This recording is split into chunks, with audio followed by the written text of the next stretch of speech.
So those of you who know me and why I'm doing this walk know that I'm raising funds for the Pencer Brain Tumor Center, and I just happened to run into Karen and her beautiful dog walking the trail. And sorry, what? Snickers. Snickers. Oh, Snickers, say hello. My favorite bar. And I wanted to give Karen an opportunity to talk about her son. Karen. So my son went to Princess Margaret when he was in grade 6. He started at Princess Margaret. We would go from, well, Dr. LePerrier that works at Princess Margaret sees kids too. So he's a pediatric and an adult radiologist, oncologist. So we got to keep him, which was great. He's an amazing man. And so Zack had neurofibromatosis type 2, NF2 for short, and it's brain tumors on the nerve endings of the brain and the spine, and the characteristic to it is bilateral acoustic neuromas.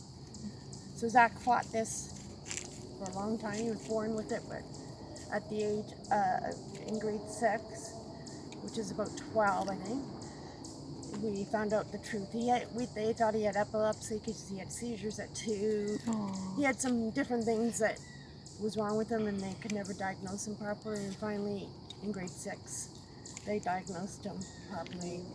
And that's when and then in grade 8 is when we met Dr. LePerrier over at Sick Kids in Toronto.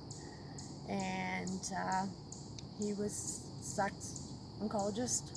Radiologist oncologist. Zack had radiation 5 times over his life, 3 to his brain and 2 to his spine. And Zack gave his body to science to raise money for his NF2 at Princess Margaret. Wow. So you must deal with Flo too. Flo. My son Simon deals with people, because he's an adult now. Well, Flo is the coordinator. You give your money to her. Oh, well, I'm doing it through the website, through the Journey to Conquer Cancer. And you had some interactions with the Pencer Brain Tumor Center as well. Yeah, we were up there. That's where Zack was. That's where Dr. LePerrier is. Yeah. And the story behind that was a gentleman, how that got built was he owned Colt's Pop. Ah. The C-O-L-T Pop. Yes. And he donated quite a bit of money when he died. Wow. And that's who built that whole center up there. And if you get to see it, it's absolutely gorgeous up there. Yeah. You can make bagels, drink coffee, tea, orange juice. It's amazing. It's very peaceful and welcoming. Computers, all different rooms that you can sit in with fireplaces. And my son Simon was telling me that money raised through this particular fundraiser that I'm doing helps to pay for the social worker for the support groups that they run. Yeah. Well, Karen, I'm so sorry for your loss, but I know that you treated your son as supporting and lovingly as possible. Oh, we fought a long, long battle. Yeah. And he never gave up on life. He was a physicist. Wow. He went to school and got his degree in physics. Wow. And then he was doing computer science before he died. So is my son, computer science, yeah. Just kept going and wow. going. He never Good gave for up on him. life.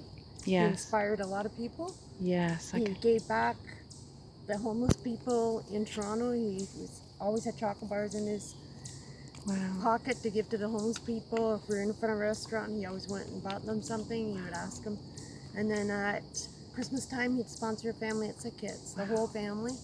And he was on disability, so he wasn't making a lot of money. Right. But he'd buy everything on their list. Wow. They didn't have to.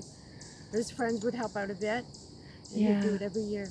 Well, I'm so honored to hear about him. Very inspiring. Thank you so much. And Dr. LePerrier, if you see this, hi. I miss you. He knows us well.